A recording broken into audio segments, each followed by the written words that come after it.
Welcome to Voice of the Vatican, our top stories. Brimming with joy, 7,000 young people in Paraguay visit the shrine of Our Lady of Caacupé, an event kicking off 3 years dedicated to evangelizing youth.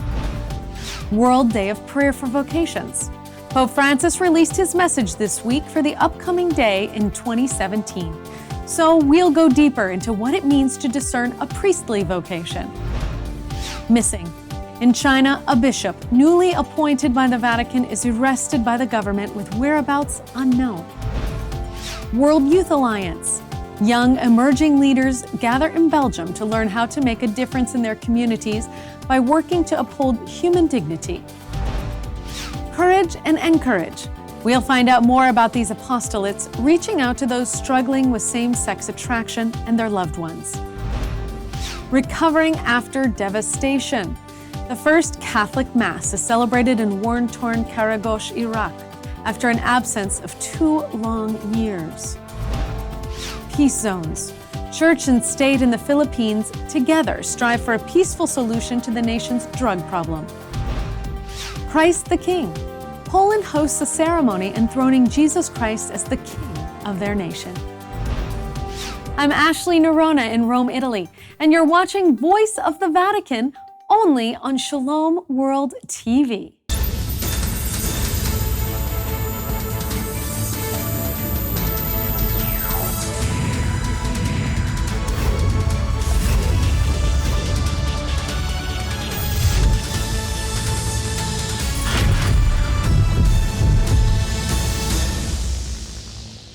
In Caacupé, Paraguay, more than 7,000 young people walked to a special sanctuary to celebrate the feast of Our Lady of Caacupé. The celebrations also kick off the 3 years dedicated to catechizing youth with the theme, Embrace Christ Jesus. Bishop Catalino Medina said, "For the Church, young people are the most important active element to allow change in our country." The diocese of Caacupé also celebrates its 50th anniversary this year. Cardinal Luis Villaba, the Archbishop Emeritus of Tucumán, Argentina, who's the special envoy of the Holy Father, will preside at the concluding celebration of the 50th anniversary of the diocese, to be held at the sanctuary of Nuestra Señora de los Milagros on December 8th. This past Wednesday, Pope Francis released his 2017 message for the upcoming 54th World Day of Prayer for Vocations. It's entitled, Led by the Spirit for Mission. To understand more about discerning this spirit for mission and how a young man can know a call to the priesthood, Voice of the Vatican spoke to Father Greg Im, Director of Vocations of the Diocese of Madison, Wisconsin, about where to begin a path of discernment. Get a steady prayer life. As I said, a call comes from the Lord. It doesn't come from another person, whatever. Although the Lord likes to use His church to communicate. And so sometimes a call can come through a priest asking a young man if he's ever thought about the priesthood. He'd make a good priest, something like that.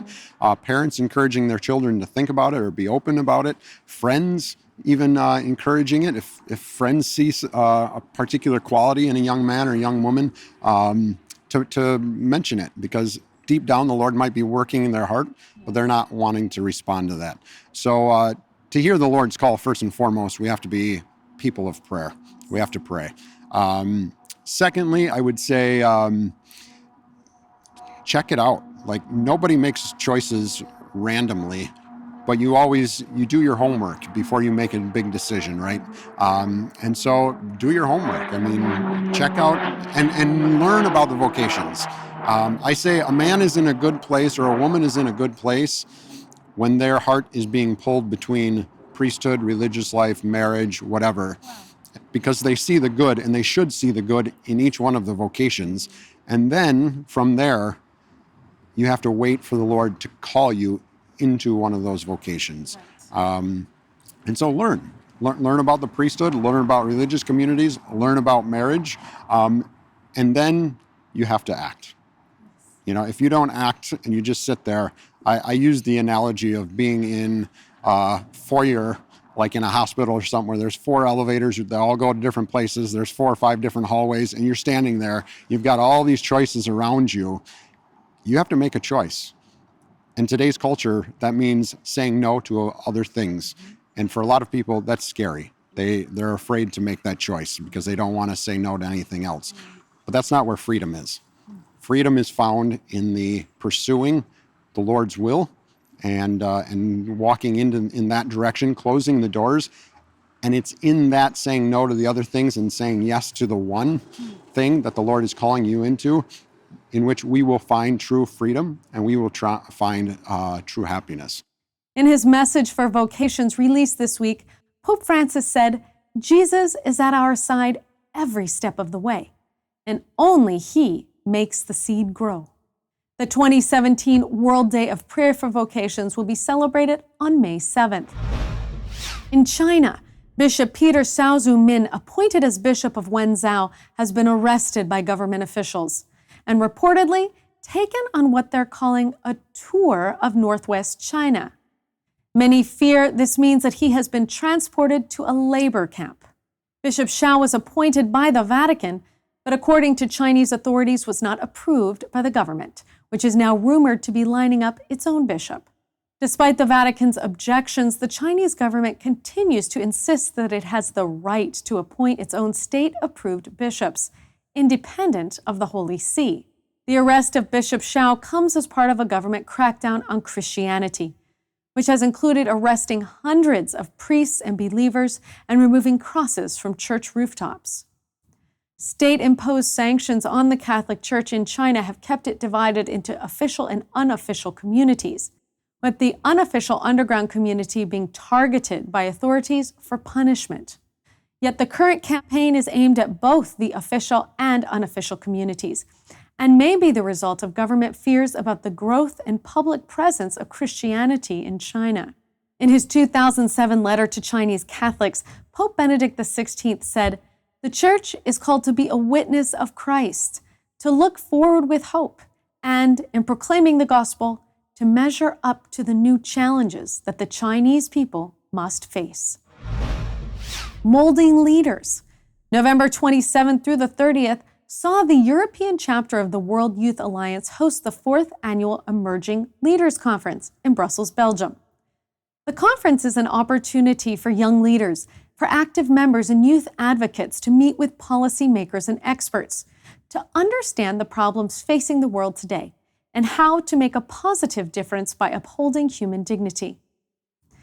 The World Youth Alliance started with Anna Halpine, who stood up for her belief in the dignity of the person at the United Nations in 1999. Today, WYA has spread to 6 regions and continues to attract young people who wish to defend the dignity of the person through advocacy, education, and culture. In Pope Francis' book, The Name of God is Mercy, the Holy Father wrote, quote, "People should not be defined only by their sexual tendencies. Let us not forget that God loves all His creatures, and we are destined to receive His infinite love." In sharing God's infinite love, do you know that the Catholic Church has an international ministry which reaches out to those struggling with same-sex attraction? It's called Courage International, Inc., and it's present in 14 countries around the world. Voice of the Vatican spoke to Courage Executive Director, Father Philip Bachansky. Courage International was founded in 1980 in the Archdiocese of New York as an outreach prompted by Cardinal Terence Cook, who was the Archbishop at the time, to people who are experiencing same-sex attractions and have made a decision to live chastely and are asking for the Church's help to be able to do that. Courage International helps people with same-sex attraction discover the love that surpasses all love and achieve the peace that the world can neither give nor take by learning to embrace chastity. Chastity is the universal call to everyone to live and love authentically. We live in a world, unfortunately, that doesn't understand what chastity is about and really rejects it before coming to understand it. People tend to think of chastity simply as a matter of sacrifice and asceticism and giving up. But in fact, the Catechism describes chastity as the successful integration of sexuality into the big picture of who a person is, created in the image and likeness of God, and what a person's vocation is. So when we're talking about people who experience same-sex attraction and the call to chastity, it's an invitation to consider the fact of the attractions that they experience and try to understand where those attractions might be coming from, but not to stop there, not to define themselves by those same-sex attractions, but to integrate that understanding into the big picture of who they are as a son or daughter of God, what God's calling them to in terms of friendship and real authentic relationships with Him and with others, and what their vocation may be in service to the church. So chastity is the gospel call to every human being, no matter what their attractions, whether they're married or single or ordained or consecrated. Each of us is called to consider that gift of sexuality and the gift of relationships within the big picture of how God made us and who He's calling us to be. The Catechism of the Catholic Church, paragraph 2357, says homosexual acts are intrinsically disordered. Here's Father Bachansky to shed more light on what that means. The church teaches very clearly that the experience of same-sex attraction is not sinful in and of itself. No one is condemned for the experiences that they have or the attractions that they feel. When the church uses the word disordered, first of all, she uses it for a lot more than just these kind of things. For example, the Catechism says that lying and calumny, taking away someone's reputation by spreading gossip about them, are intrinsically disordered. That by their nature, they're never going to be a good thing to do. And the word disordered, we use that word in the Catechism because it refers us back to the idea that there's an order in creation. There's a plan and a purpose for how the world is made, how the human being is made, what the difference between men and women is about, what sex is about, what relationships are for, that all those things, they're not arbitrary, they're not just at the whim of our emotion or our sentiment, but they're part of God's consistent and loving and beautiful plan for us. Courage International also offers annual Truth and Love national conferences, in addition to local activities. And in 1992, an apostolate called Encourage was formed for parents, friends, and family members of loved ones dealing with same-sex attractions. The Catechism of the Catholic Church says those with same-sex attractions are called to fulfill God's will in their lives, and if they are Christians, to unite to the sacrifice of the Lord's cross the difficulties they may encounter from their condition. You can contact Courage at www.couragerc.org for more information about a Courage chapter near you or about starting one. Syrian Catholic Archbishop Johanna Petros Mouche has celebrated the first Mass in the Iraqi city of Qaraqosh, since that city was taken over by the Islamic State 2 years ago. The liberation happened as part of a campaign to drive the Islamic State out of the city of Mosul and the surrounding area, which includes Qaraqosh. Archbishop Mouche celebrated Mass in the Cathedral of the Immaculate Conception, which, despite fire damage, graffiti, and a severely damaged altar, was left largely structurally intact. The Archbishop said that the cathedral was a vital symbol of the people of Qaraqosh. There's been a 309% jump in attacks on Christians in Africa, Asia, and the Middle East. And the Gordon Conwell Theological Seminary's Center for the Study of Global Christianity reported at least 100,000 Christian deaths per year over the last decade. And now we turn our focus to the Philippines, where Voice of the Vatican spoke to Jing Gomez of the Diocese of Manila about the church and the challenge of poverty in that nation. And there is a lot of poverty in the country, and also there's, of course, unfortunately, a lot of inequality also. And this is something that the church has to do something about. We have to reach to everyone, of course, but to sensitize and mobilize everyone to do something for the poor in terms of empowerment, no? Not in terms of dole-outs, but to empower them to live with dignity. The Church has also intervened to mitigate the country's complex and violent war against drugs, which has so far claimed 3,500 lives. President Rodrigo Duterte is using violent means to eradicate those involved in drugs. And the death toll is largely the result of extrajudicial executions carried out by police and paramilitary groups. But the Catholic Church has urged the government to take a different path and to work to solve the problem without resorting to unnecessary violence. Finally, the government has agreed and is working with the Diocese of Novaliches to create peace zones with programs of rehabilitation created by the cooperative efforts of the state, NGOs, and local churches.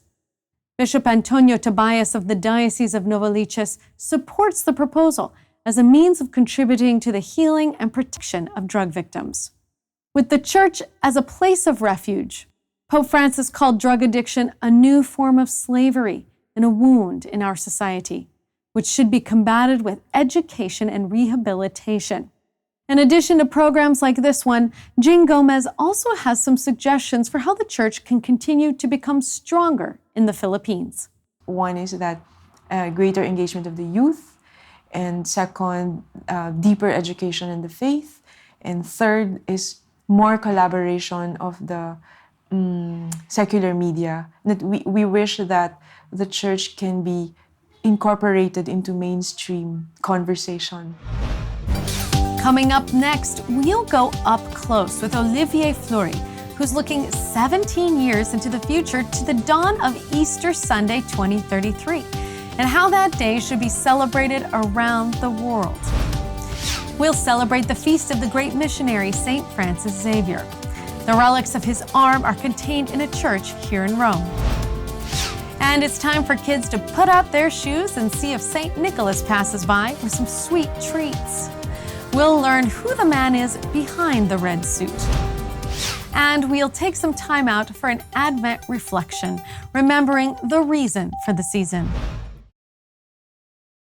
Media is powerful. It can change a culture. It can change a whole generation. It can impact the entire globe. 2 years ago, Shalom World TV was a dream. Today, it's a reality. A commercial-free, high-definition television network broadcasting from the United States of America, reaching 375 million English-speaking people around the globe. We want to reach to the ends of the earth. Throughout the year, Shalom missionaries work day and night to accomplish this mission, to produce programs that evangelize the culture. What is wrong with contraception? Tonight on Seekers. I can make time for you. For divine knowledge. We want to continue this mission. We want to produce more programs to impact this generation positively. Will you be with us? Can you take a commitment of donating just $25 a month for the next 12 months? We assure you of our prayers. Visit shalomworld.org/donate today. We thank you for your generosity.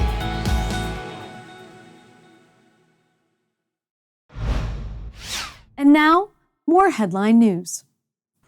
In a ceremony at the National Shrine of Divine Mercy in Krakow, Polish bishops commemorated the 1050th anniversary of the Christianization of Poland by entrusting the nation to the kingship of Christ.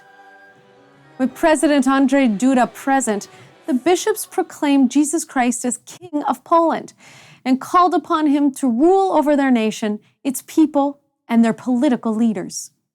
Rule us, Christ, said the bishops, reign in our homeland and reign in every nation, for the greater glory of the most holy Trinity and the salvation of mankind.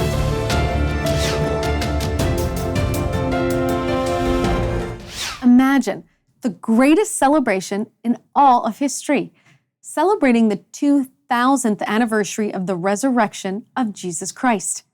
That's the Jesus Celebration 2033.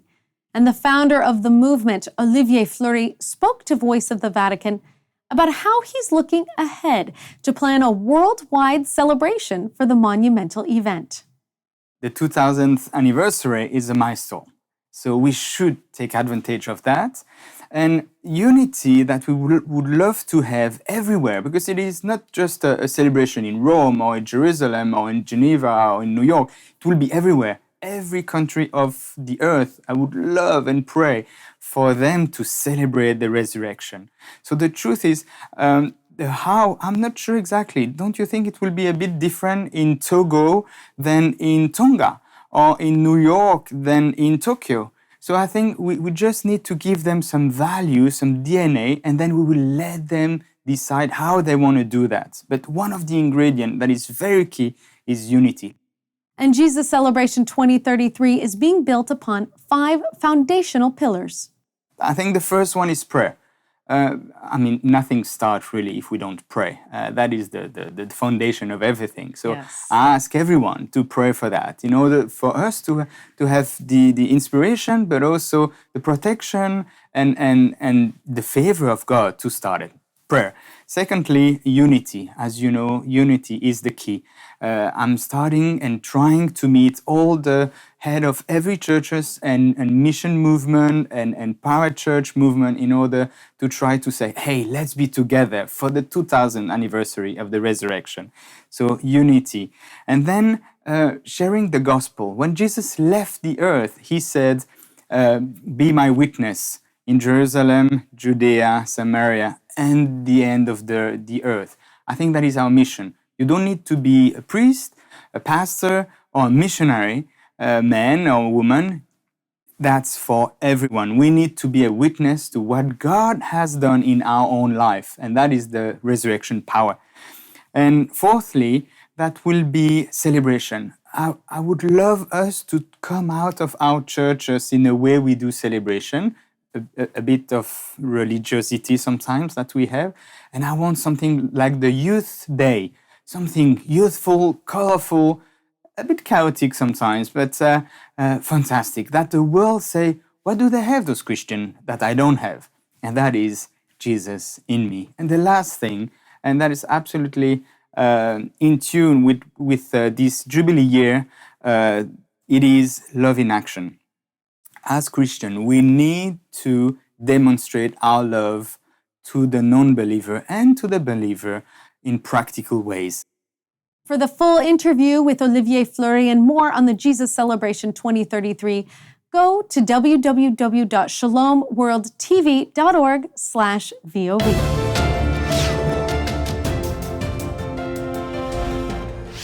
On December 6th, the feast of St. Nicholas, children around the world will put out their shoes in hopes that good old St. Nick will drop in a treat or two. But who is the man in the red suit really? St. Nicholas was the bishop of Myra, Turkey, who lived in the 4th century. He was born in Asia Minor in the Roman Empire, and both of his parents died during an epidemic when he was young, leaving him with an inheritance and to be raised by his uncle, the Bishop of Patara. Nicholas was determined to devote his inheritance to works of charity. His uncle mentored him and later ordained him as a Catholic priest.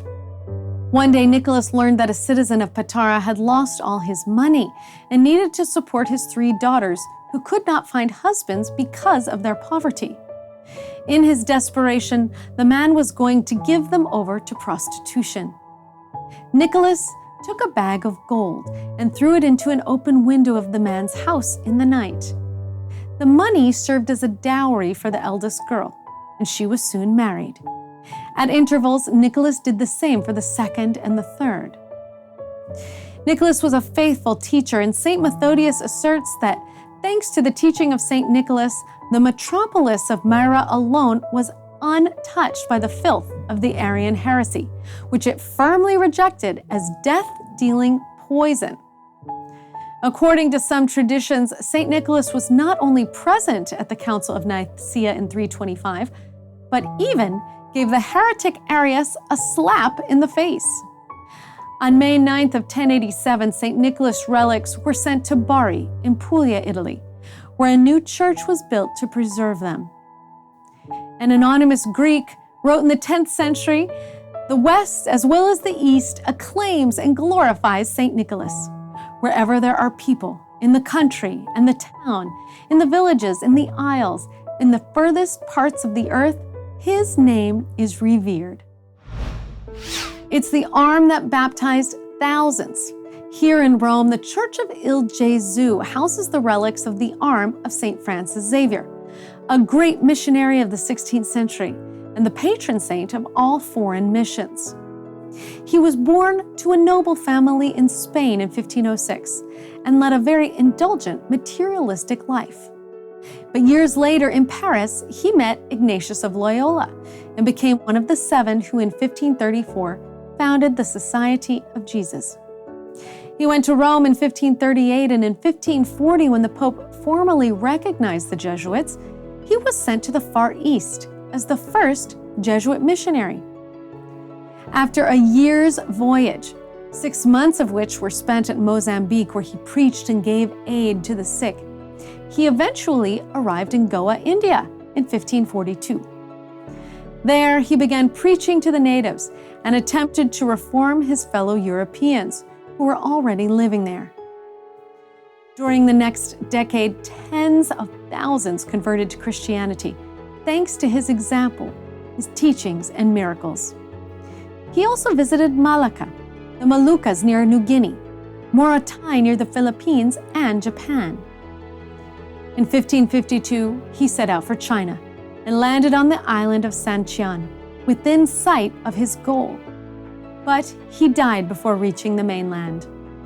Working against great difficulties, language problems, inadequate funds, and resistance from European officials, he truly left a mark of missionary zeal in places where the faith is alive today. His body was eventually brought to Goa in India, where it remains incorrupt. A public viewing of his incorrupt body is held every 10 years. This week, the Holy Father gave the last of his weekly catechesis on the theme of mercy, speaking about the importance of burying the dead and noting that mercy lives on, even after the year of mercy is finished. Meanwhile, in the Diocese of Lafayette in Louisiana, residents marked the close of the Jubilee year by reading the Bible publicly, cover to cover. In an event dubbed the Jubilee of the Word Marathon, the event held in the public square of St. Martinville lasted for 3 days, and Catholics from the diocese were joined by members from other faith communities, including Baptists, non-denominational Christians, and Jews, totaling over 259 readers, reading all 73 books of the Bible. Father Michael Champagne, event organizer, said, "We as Catholics wanted to do something to commemorate the closing of the floodgate of mercy and grace in an extraordinary way. Every page of the sacred scriptures recounts God's burning and fatherly love for us, and this is a reminder of that." The event was modeled after a similar event held here in Rome in 2008. Pope Francis said that during the season of Advent, we're called to enlarge the horizons of our hearts. In order to do this, we need to learn not to depend on our own established plans, because the Lord comes in the hour which we don't imagine. Advent is a time of waiting and preparing to celebrate one of the greatest events in human history, when God took on our human nature and came into the world by becoming flesh. As we celebrate the second Sunday of Advent, Voice of the Vatican spoke to Deacon Ryan Richardson, who knows a lot about waiting, since after 11 years of preparation, he is just days away from his priestly ordination.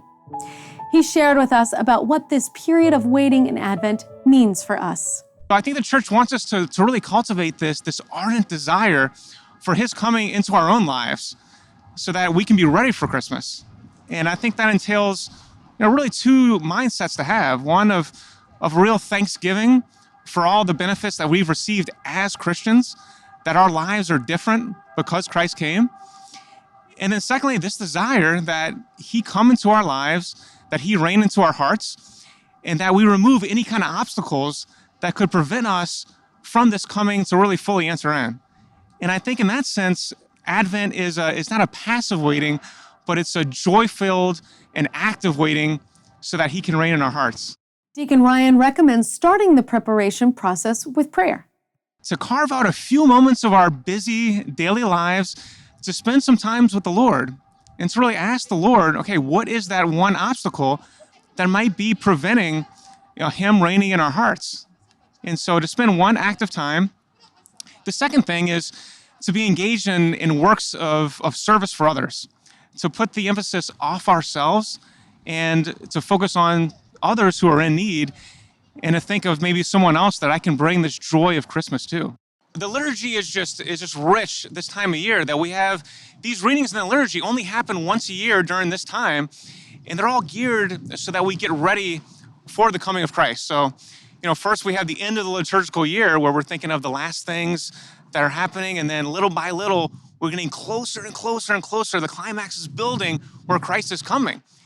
And so by just pondering the readings of each day, we're getting our hearts ready for the coming of Christmas. So a great way to prepare for Christmas is to really live the liturgical season with the church. All week, you can keep up with the latest happenings in Rome on our Twitter feed, which is @Voice of Vatican. And be sure to like us on Facebook on our Voice of the Vatican page. Keep checking our social media feeds for breaking news and information about upcoming guests and features. And we want to hear your voice too. Email your questions to us at vov@shalomworld.org. I'm Ashley Nerona, and on behalf of the entire staff and crew of Voice of the Vatican, I wish you a blessed week. May God bless you and your family. Saying ciao for now from the Eternal City. I will see you right here next week for Voice of the Vatican, only on Shalom World TV, where we bring Rome to your home.